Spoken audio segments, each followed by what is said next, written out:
Hari pertama yang apa yang berlaku di dalam neraka. Ini tuan-tuan nak dengar Allah cerita dalam Quran.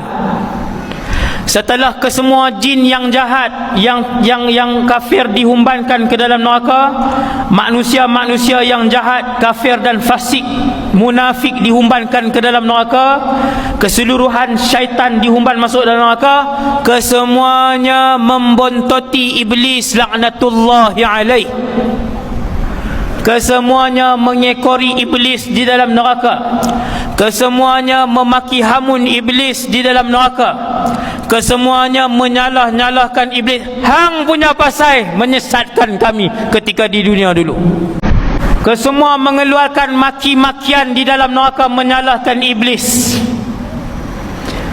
memaki iblis, membontoti iblis. Ini yang berlaku, tuan.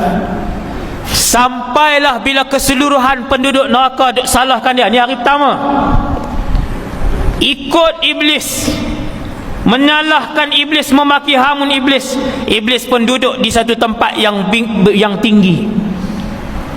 Maka berlakulah khutbah iblis di dalam neraka. Apa isi kandungan khutbah itu? Diceritakan oleh Allah secara detail di dalam Al-Quran.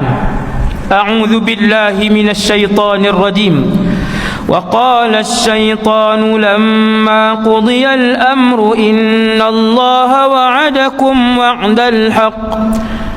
Lalu bercakap, berpidato dan berkata-katalah iblis untuk kali pertama dan kali terakhir kepada pengikut-pengikut setia beliau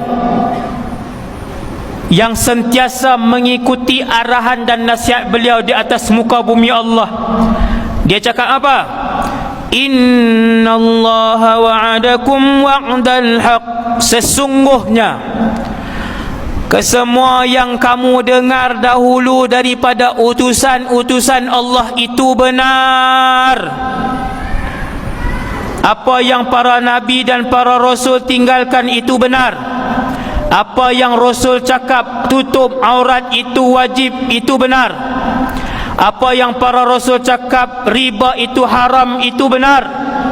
Apa yang para rasul bagi tahu taat kepada suami itu benar.